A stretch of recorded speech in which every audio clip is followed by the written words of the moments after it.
Hello students, PAT 2019 science group biology section के questions हम discuss कर रहे हैं और इसी में आगे बढ़ते हैं। Question number 51, parenchyma can be distinguished from the collenchyma. आपको इन दोनों टिश्यूज के कैरेक्टरिस्टिक्स याद रहना चाहिए।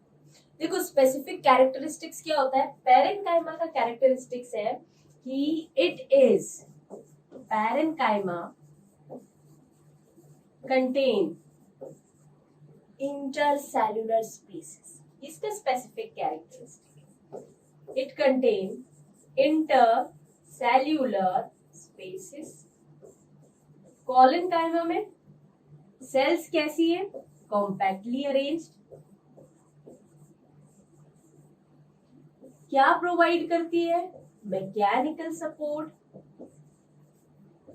और साथ में एक डिस्टिंक्ट फीचर है कोलेन्काइमा का, डिपोजिशन, चाहे वो सेलुलोज, पेक्टिन, हेमीसेलुलोज। सो कोलेन्काइमा में डिपोजिशंस आर प्रेजेंट, लेकिन पैरेन्काइमा आपको डिपोजिशन के साथ नहीं मिलेगी। ठीक है, ये स्पेसिफिक फीचर्स है। तो आपको बताया है कि पैरेन्काइमा किस तरीके से कोलेन्काइमा से अलग है। First option, the shape of the cells. देखो, शेप तो लगभग सभी का, दोनों का ओवल भी हो सकता है, पॉलीगोनल भी हो सकता है। शेप के आधार पे आप नहीं डिफरेंशिएट कर सकते। प्रेजेंस ऑफ इंटरसेल्युलर स्पेसेस, हाँ ये हो सकता है। प्रेजेंस ऑफ न्यूक्लियस, बिल्कुल नहीं, न्यूक्लियस दोनों में। Presence of thickenings at the corner, thickenings at the corner किसमें मिलेगा? It is the feature of collenchyma. आपको बोला है कि पैरेन्काइमा कैसे अलग है, तो इसमें फीचर आप किसका देख रहे हो? पैरेन्काइमा का। तो पैरेन्काइमा में स्पेसिफिक चीज क्या है? Presence of intercellular species. बेटा क्वेश्चन बहुत ध्यान से पढ़ना है, उसके बाद अटेम्प्ट करना है। Potassium metabisulphite is generally preferred over sodium metabisulfite as a food preservative. देखो, फूड प्रिजर्वेटिव वो होता है जो खुद इनर्ट रहे, मतलब फूड कॉम्प्लीमेंट्स के साथ रिएक्ट ना करे, मतलब अपनी तरफ से कोई मिनरल्स ऐड ना करे, कोई आयन ऐड ना करे, सिर्फ उसको प्रिजर्व करे। तो ऐसा देखा गया है पोटेशियम मेटा बाइसल्फाइड। इसमें पोटेशियम है, सोडियम नहीं। अगर हम बात करें सोडियम मेटाबाइसल्फाइड, तो इसमें क्या है? सोडियम। और सोडियम क्या है? आपके इंट्रासेल्युलर फ्लूइड्स में भी प्रेजेंट है, एक्स्ट्रा सेल्युलर फ्लूइड्स में प्रेजेंट है। तो जो सोडियम है, सोडियम क्या करेगा? अगर आपने सोडियम वाले कंपाउंड को यूज करा तो ये ऐड कर देगा सोडियम को, कहीं ना कहीं आपके फूड की प्रॉपर्टी चेंज कर रहा है, सोडियम को ऐड कर रहा है। लेकिन पोटेशियम मेटाबाइसल्फाइड सोडियम को ऐड नहीं करेगा क्योंकि उसमें सोडियम नहीं है। सो अगर हम बात करें कि इसे हम क्यों प्रेफर करते हैं, so it does not contribute sodium to the diet. Sodium नहीं ऐड करेगा क्योंकि उसमें सोडियम है ही नहीं, तो इसीलिए हम पोटेशियम मेटाबाइसल्फाइड को जनरली प्रेफर करते हैं। और squeezing an orange seed, orange की सीड को आपने स्क्वीज किया तो many embryos of different sizes and shapes are seen. बहुत सारे एम्ब्रियोज, ऑटोमेटिकली कंडीशन समझ में आती है। Many embryos means polyembryonic condition, so answer will be polyembryonic. What is embryo? Cloning. Cloning मतलब उसकी तरीके से सेम टू सेम, एकदम वैसा की वैसा एक प्रोडक्ट बनाया। एपोमिक्सिस, ये थोड़ा सा याद रखने वाली चीज। एपोमिक्सिस क्या है? It is production of seed without fertilisation. It is production of seed without fertilisation. मतलब ऐसा भी बोल सकते हैं कि एपोमिक्सिस क्या है? ऐसा रिप्रोडक्शन जिसमें होता तो है asexual reproduction, but it mimics sexual reproduction. क्यों? क्योंकि seed formation is the product of sexual reproduction. ठीक है, ये चीजें याद रखिए। Cellulosic cell wall is absent in, cellulosic cell wall most important feature है किसका? प्लांट सेल का। अब यहाँ पर इतने सारे ऑप्शन आपको दिखाई दे रहे हैं, तो सेल्यूलोजिक सेल वॉल आपको किसमें मिलेगी? प्लांट सेल में। अब क्वेश्चन क्या है? Cellulosic cell wall is absent in, मतलब किसमें नहीं मिलेगी? तो जो प्लांट नहीं है उसमें नहीं मिलेगी। ठीक है, पाइनस प्लांट है, सेल्यूलोजिक सेल वॉल मिलेगी। स्पायरोगायरा में मिलेगी। म्यूकर, अरे फंजाई है, म्यूकर में आपको सेल वॉल किससे बनी होती है? काइटिन से। सो हमारा आंसर होगा Mucor. Mucor is a fungus. तो सेल्यूलोजिक सेल वॉल एब्सेंट है म्यूकर में, बाकी ये दोनों तो प्लांट किंगडम के मेंबर्स है, इनमें मिलेगी। Which among the following are sensitive to pollution? Pollution indicators बहुत इंपॉर्टेंट है। किसे हम बोलते हैं pollution indicators? That is the lichens. Lichens क्या है? Symbiotic association, दो चीजों से मिलके बनता है, ये भी यहाँ समझ लो। It is the symbiotic association. Symbiotic association. अब ये सिम्बायोटिक एसोसिएशन किसका है? इसमें एल्गल कंपोनेंट भी है, एल्गी भी है ना इसमें, और इसमें फंजाई भी है, फंगल कंपोनेंट भी है। अब ये जो एल्गल कंपोनेंट है इसको बोलते हैं फाइकोबायोन, और फंगल कंपोनेंट को बोलते हैं माइकोबायोन।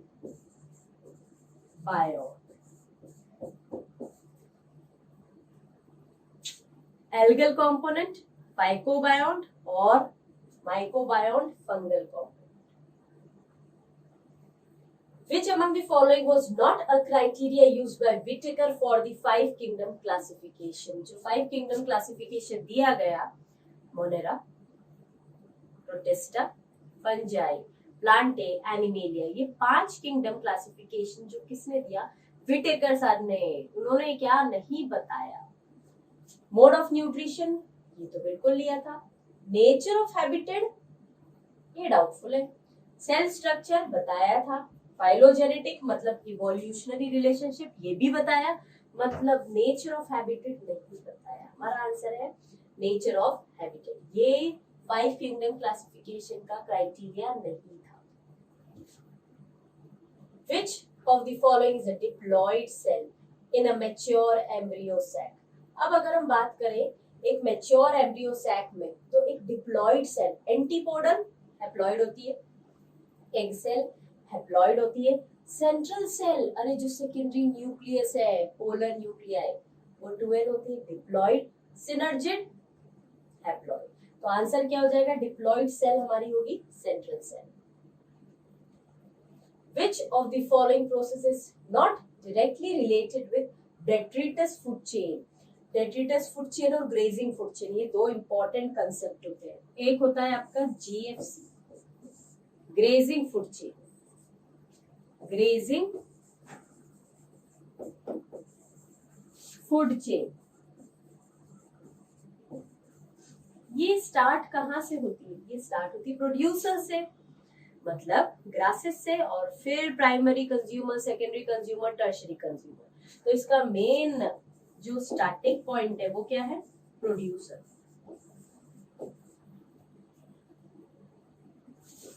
डेट्रिटस फूड चेन की बात करें तो ये स्टार्ट होती है डीकंपोजर्स।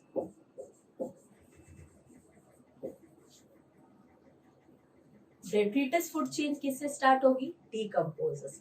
डीकंपोजर्स मतलब ऑर्गेनिक मटेरियल, उसे और डिग्रेड करेंगे और उससे मिनरल्स को ऐड किया जाएगा। तो अब which of the following is not directly related with DFC? जब आप DFC की बात करते हो तो उसमें 5 स्टेप है, और इसी सीक्वेंस में जो मैं आपको बता रही हूँ। ठीक है, तो आपको सबसे पहली जो स्टेप है डेट्रिटस फूड चेन में, वो क्या होगी? जो आपका मटेरियल है उसको फ्रेगमेंट्स में तोड़ा जाता है ना, तो फ्रेगमेंटेशन होगा। फिर जो सोल्यूबल मटेरियल्स है वो लीच डाउन हो जाएंगे, लीचिंग होगी।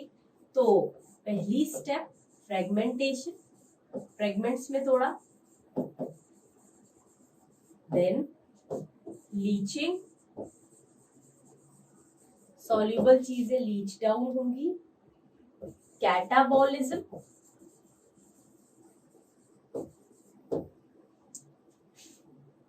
कैटाबॉलिज्म हो। इसके बाद क्या होता है, जब कैटाबोलाइट्स मतलब छोटे छोटे और पार्टिकल्स में टूट गए, अब क्या होता है, ह्यूमस का फॉर्मेशन, दैट इज ह्यूमिफिकेशन। एक टफ रेजिस्टेंट लेयर बनेगी, ह्यूमिफिकेशन होगा, ह्यूमस का फॉर्मेशन, और लास्ट मिनरलाइजेशन। अब इसमें से कौन सी स्टेप नहीं है, लीचिंग बिल्कुल है, कैटाबॉलिज्म है, फोटोसिंथेसिस नहीं है, कितना डायरेक्ट ऑप्शन, फ्रेगमेंटेशन बिल्कुल है। तो हमको तो ये ऑप्शन तो बड़े ही सिंपल है, लेकिन हमने फिर भी ये चीजें पढ़ ली, अगर इन फ्यूचर आ जाए। सो अब इसका आंसर क्या होगा, photosynthesis is not related with detritus food chain. Now which of the following is the correct sequence in xerarch. अब ज़ेराच में ये चीजें याद रखना हमेशा कि सबसे पहला जो बनेगा वो लाइकेन। क्यों, बिकॉज लाइकेन बैरन रॉक्स पे इन्वेड करता है और enzymatic secretions, hydrolytic enzyme secrete करता है ताकि वो रॉक्स को तोड़ा जाता है। फिर उसके ऊपर धीरे धीरे मॉस, फिर फर्न्स और फिर हायर प्लांट। जो सबसे पहली कम्युनिटी आती है that is known as pioneer.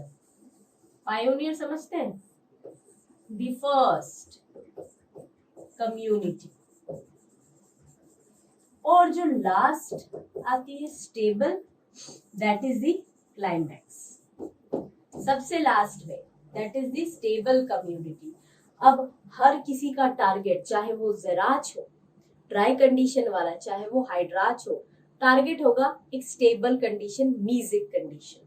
तो generally what is the target, music, मतलब बीच में, ना ड्राई ज्यादा ना वेट।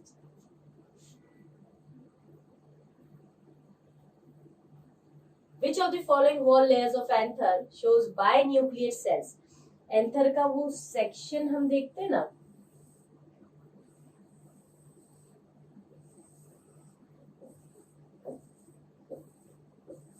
सबसे बाहर वाली लेयर एपिडर्मिस,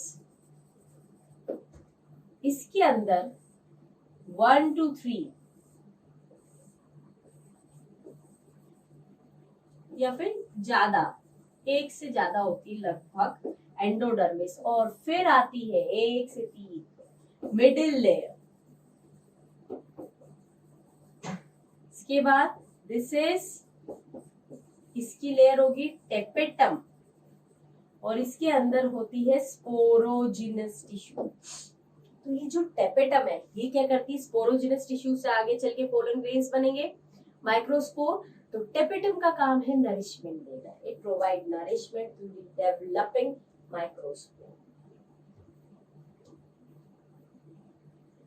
तो आंसर होगा टेपेटम बाइन्यूक्लिएट सेल है, बाकी सारी यूनिन्यूक्लिएट।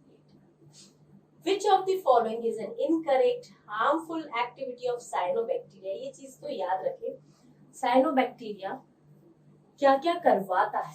पहला option, some cyanobacteria grow on buildings and historical monuments in rainy season which cause discoloration and severe damage। बिल्कुल ये कंडीशन देखी गई है, साइनोबैक्टीरिया कुछ सिक्रीशन सिक्रीट करते हैं जिसके कारण से टेक्सचर डैमेज होता है।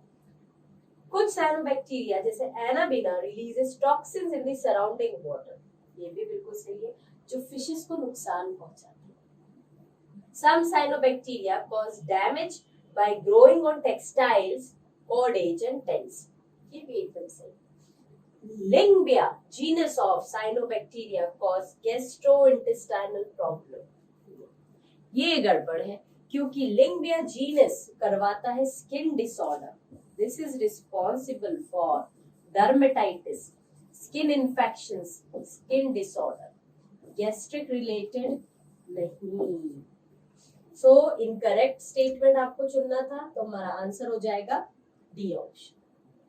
63. Which of the following is an incorrect development process of post fertilization changes? Post fertilisation मतलब फर्टिलाइजेशन जायगोट बनने के बाद हो रहे इवेंट्स में से कौन सा गलत है? Development of seed from ovule बिल्कुल सही है।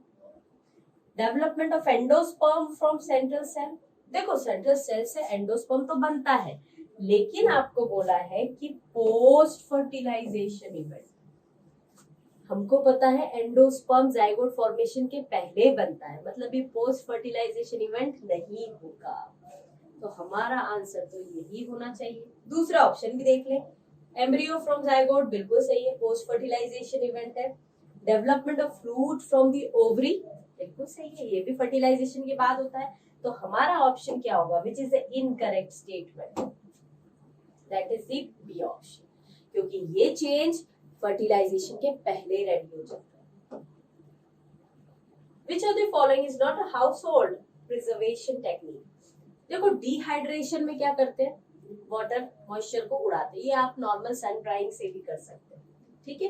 डिहाइड्रेशन या तो सन ड्राइंग से होगा, या तो आपके घरों में आपने प्रोडक्ट्स को रख लिया और नॉर्मल आप एरेशन टेक्निक से ड्राई कर रहे हैं। लायोफाइलाइजेशन, ये क्या है? This is the important unique technique. Salting, नमक ज्यादा डालोगे तो एक्सोऑस्मोसिस के कारण से बैक्टीरियल ग्रोथ नहीं हो पाएगी। ये भी हम घरों में करते हैं, अचार डालते हैं, पिकल्स, तो ये भी हम घरों में कर सकते हैं। हाउस होल्ड सन ड्राइंग भी धूप में सुखाना बिल्कुल घरों का एक नॉर्मल सा प्रोसीजर है। लेकिन ये जो लायोफाइलाइजेशन है, इसमें क्या करते हैं? इसमें हम मटीरियल्स को ऑन इंडस्ट्रियल स्केल, घर पे नहीं होता है, और इंडस्ट्रियल स्केल इसकी टेक्निक क्या है ये देखिए। इसमें पहले फ्रीजिंग होती है। फ्रीजिंग, पहले आपने मटेरियल को फ्रीज कर दिया तो उसका जो भी मॉइस्चर है वो बर्फ में बदल गया। उसके बाद आप उसे क्या करोगे? Sublimate, directly sublimate, vaporisation. मैं क्या बोल रही हूँ? फ्रीजिंग से लिक्विड नहीं बनेगा, पानी नहीं बनेगा, सीधा आइस किस में कन्वर्ट हो जाएगा? गैस फॉर्म में। मतलब आपने फ्रीज किया और उसके बाद उसको किया सब्लिमेट। इम्पोर्टेंट टेक्निक है जो कमर्शियल स्केल पे यूज करते for preservation of products. Freezing, ताकि जो मॉइस्चर कंटेंट है प्रोडक्ट का वो फ्रीज हो गया, उसके बाद आपने उसे सब्लिमेट किया। सब्लिमेट किया मतलब अब वो सीधा गैस फॉर्म में चला, लिक्विड नहीं बना, ठीक है। So this is the technique जिसे हम हाउस होल्ड स्केल पे नहीं यूज करते। Which of the following is not a cofactor? अब cofactor क्या होता है? सुनो, एक होता है हॉलो एंजाइम, इसमें अक्सर कंफ्यूज होते हैं बच्चे। हॉलो एंजाइम दो चीजों से मिल के बना है। एक है एपोएंजाइम, जो क्या है? प्रोटीन पार्ट है, एंजाइम का प्रोटीन पार्ट। दूसरा है कोफैक्टर, जो क्या है? Non protein part. अब ये कोफैक्टर अलग अलग तरीके से क्लासिफाइड है। आई बात समझ में? होलो एंजाइम मतलब फंक्शनल एंजाइम, एपो एंजाइम से, और कोफैक्टर दोनों के मिलने से बनता है। अब इसमें क्या आ जाएगा? कोफैक्टर में सबसे पहले या तो कोफैक्टर आपका कोई प्रोस्थेटिक ग्रुप हो सकता है, प्रोस्थेटिक ग्रुप, या फिर कोई कोएंजाइम्स हो सकते हैं, या फिर कोई मिनरल आयंस हो सकते हैं, या मेटल्स हो सकते हैं, मिनरल्स और मेटल्स। आई बात समझ में? ये बहुत ही फर्मली अटैच होता है, बहुत टाइटली अटैच्ड है, firmly attached with the apoenzyme. और कोएंजाइम्स क्या है? ये लूजली अटैच्ड है, ठीक है। सो अब विच of the following is not a cofactor? अभी देख लिया आपने, कोफैक्टर में मेटल आयंस भी आ सकते हैं, प्रोस्थेटिक भी आ सकता है, कोएंजाइम भी आ सकता है। क्या नहीं आएगा? Apoenzyme, because this is the protein part. Which of the following organism lack cell wall? देखो माइकोप्लाज्मा सबसे छोटे ऑर्गेनिज्म, फ्लूरोनिमोनिया लाइक ऑर्गेनिजम्स भी बोला जाता है इन्हें। These are joker of microbiology. इनको क्या बोलते हैं? Joker, joker of microbiology. क्यों ऐसा? बिकॉज इनके पास सेल वॉल नहीं है, तो ये कैसे भी पॉलीमॉर्फिज्म शो कर सकते हैं, शेप स्ट्रक्चर चेंज कर सकते हैं। बाकी जितने भी 3 ऑप्शन दिख रहे हैं, आर्कीबैक्टीरिया, साइनोबैक्टीरिया, यूबैक्टीरिया, इन सभी में सेल वॉल मिलती है। Archaebacteria prokaryotes, cyanobacteria prokaryotes, eubacteria, तीनों प्रोकैरियोट्स है। तो किसमें नहीं मिलेगी cell wall? Mycoplasma. Which of the following is not a feature of a prokaryote? अब देखो प्रोकैरियोट में क्या नहीं होता? Absence of well-defined cell organelles. Well-defined cell organelle absent होते हैं, तो ये तो फीचर है हमारा। प्रोकैरियोट्स का absence of well defined nucleus बिल्कुल, एब्सेंस ऑफ सेल वॉल नहीं। सेल वॉल तो प्रोकैरियोट्स में मिलेगी आपको। आपको बोला है प्रोकैरियोट का फीचर कौन सा नहीं है, तो ये option that is absence of cell wall, क्योंकि सेल वॉल मिलती है। Which of the following set of codon does not code for amino acid? देखो हमारे 3 स्टॉप कोडॉन्स है जिनके लिए कोई अमीनो एसिड नहीं है, ना कोई टीआरएनए है। तो अब ये चीजें याद रखें, दिस इज यू जीए,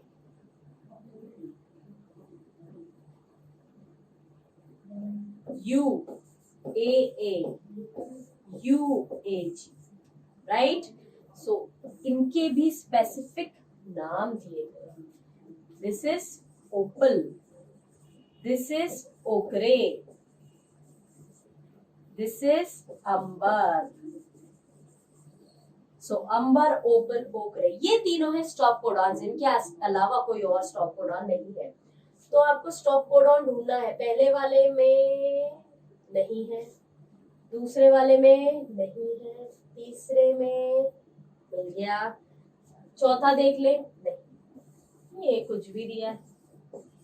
ठीक है, सो आपको तीनों स्टॉप कोडॉन्स कौन से ऑप्शन में बिलोंग कर रहे हैं? Stop codons. Which of the following characteristic is related to replication and not to transcription? मतलब replication क्या है? डीएनए से डीएनए बनना। तो इनमें में से कौन सा ऑप्शन डीएनए से डीएनए बनने वाली प्रोसेस से रिलेटेड है, कौन सा ट्रांसक्रिप्शन से रिलेटेड नहीं? मतलब डीएनए से आरएनए बनने वाले प्रोसेस से रिलेटेड नहीं है, वो आपको चुनना है।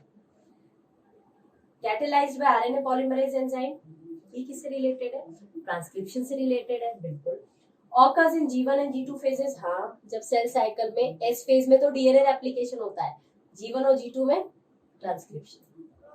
Product remain within the nucleus, जब भी आरएनए बनता है, क्योंकि उससे प्रोटीन बनाना है और प्रोटीन बनेगा साइटोप्लाज्म में, तो जो आरएनए फॉर्मेशन हुआ वो आरएनए कहाँ चला जाएगा? वो आरएनए मूव करेगा साइटोप्लाज्म में। तो गड़बड़ चीज। Product remain within the nucleus, ये किसका है? This is related with RNA, मतलब रेप्लिकेशन, आरएनए ट्रांसक्रिप्शन से रिलेटेड नहीं है। It takes place along with one strand of DNA, हाँ बिल्कुल। हमारा ट्रांसक्रिप्शन कैसे होता है? जैसे जैसे डीएनए का स्ट्रैंड पढ़ते जाएंगे वैसे वैसे आरएनए बनता जाएगा। तो अब इन चारों में से कौन सा रिलेटेड है रेप्लिकेशन से? तो ऑप्शन होगा C, product remain within the nucleus, क्योंकि जो डीएनए बनता है वो न्यूक्लियस के अंदर रहता है और जो आरएनए बनता है वो तो बाहर चला गया। तो ट्रांसक्रिप्शन वाला चीज तो है ही नहीं है। किससे रिलेटेड है? रेप्लिकेशन से। Which of the following objections of Mendel's theory of inheritance was totally new and unaccepted by the biologist? बहुत सारे ऐसे ऑब्जेक्शंस होते हैं जो आगे आने वाले साइंटिस्ट उसे नहीं मानते। मेंडल के कौन से ऐसे थे? Mathematical approaches. मेंडल का क्या था ना, जो मैथमेटिकल अप्रोच था, क्योंकि वो बायोलॉजी स्टूडेंट भी थे, बॉटनी और मैथमेटिक्स बोल सकते हो मैथमेटिक्स के। तो मैथमेटिकल अप्रोच उनका काफी अच्छा था, तो बहुत से साइंटिस्ट ने उसे कहीं ना कहीं ऐसा किया, ऑब्जेक्शंस क्रिएट किए। Increasing the concentration of accumulated pollutant along food chain is known as।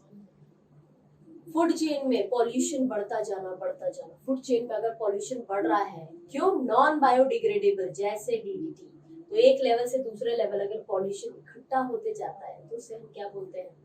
This is known as, magnify हो रहा है, बढ़ रहा है, बायो मैग्निफिकेशन। बायो रेमिडिएशन क्या है? जब आप लिविंग ऑर्गेनिज्म को यूज करो पॉल्यूशन कंट्रोल के लिए, जैसे स्यूडोमोनास ब्यूटिडा, जैसे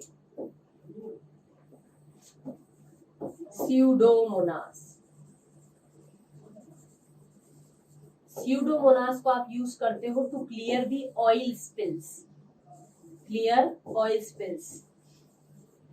ओशंस में जो ऑयल फैल जाता है उसके हाइड्रोकार्बन चेन को तोड़ता है, ये पॉल्यूशन को डिग्रेड करता है, स्यूडोमोनास ब्यूटिडा। ये क्या है? Eutrophication, natural ageing of a lake, ज्यादा एक्सेसिव फर्टिलाइजर्स यूज करने से आपके प्लैंक्टॉन्स, फाइटोप्लैंक्टॉन्स, एल्गल ग्रोथ बहुत बढ़ जाती है, और फिर अंदर की जो एक्वेटिक लाइफ है उसे ऑक्सीजन सप्लाई नहीं मिलता, तो फिशेस मोर्टेलिटी होने लगती है, एक्वेटिक लाइफ मरने लगती है। तो आपका यूट्रोफिकेशन भी आपको पता होना चाहिए, बायो रेमेडिएशन भी, बायो एक्यूमुलेशन तो जनरल टर्म है। तो आपका आंसर यहाँ पर क्या था बेटा? फूड चेन से रिलेटेड टॉक्सिन्स का बढ़ना, bio magnification. Photo phosphorylation starting with PS2 is referred as non-cyclic। क्यों non-cyclic? क्योंकि वो खुद ही में इलेक्ट्रॉन्स नहीं आया, तो ऑप्शन क्या होगा? Stroma lamellae membrane lakhs PS2, नहीं, इससे रिलेटेड नहीं है ये। आपका ऑप्शन आपको नॉन साइक्लिक क्यों बोला है? It involves both PS1 and PS2, नहीं, इसलिए थोड़ी ना नॉन साइक्लिक बोला है। Electrons released by PS2 are accepted by PS2, फिर तो ये साइक्लिक हो जाता। The electron released by PS2 are accepted by PS1। हाँ, ये होगा, क्योंकि एक ने निकाला दूसरे ने एक्सेप्ट करा, साइकिल फिर से नहीं आएगी। तो आंसर होगा हमारा D option. Water is a medium for the transport of male gametes in plants. Water किसमें मीडियम ऑफ ट्रांसपोर्ट है गैमीट्स के लिए? एल्गी, स्पाइरोगायरा में बिल्कुल होगा, सिलाजिनेला भी वाटर रिलेटेड हाइड्रोफाइल, इसमें भी वाटर मीडियम के थ्रू ही ट्रांसफर होगा। लेकिन पाइनस क्या है? Pinus is a gymnosperm, Pinus में एयर करंट के थ्रू पॉलिनेशन होता है। सो आंसर होगा हमारा पाइनस, जिसमें पानी से मेल गैमीट ट्रांसफर नहीं होते। The technique of growing plants in nutrient medium, ये पता है हमें, दैट इज हाइड्रोपोनिक्स, जिसमें हम सॉइललेस कल्टीवेशन का यूज करते हैं। The filamentous green algae like juvenile gametophyte of Funaria। देखो, ब्रायोफाइट्स में अलग अलग स्टेजेस आती है ना, अलग अलग टाइप के ब्रायोफाइट्स या मॉसेस और लिवरवर्ट्स। हम जब मॉसेस की बात करते हैं तो उसमें हम अलग अलग स्टेजेस देखते हैं, राइट? सो उसमें आता है एक क्रीपिंग स्टेज जो फैल के बढ़ती है, पहली वाली stage, that is protonema stage. उसके बाद वो और डेवलप होती है सेकेंडरी प्रोटोनिमा में, जिसे हम बोलते हैं लीफी स्टेज। तो सबसे पहली स्टेज फ्यूनेरिया की क्या होगी? प्रोटोनिमा। Okay students,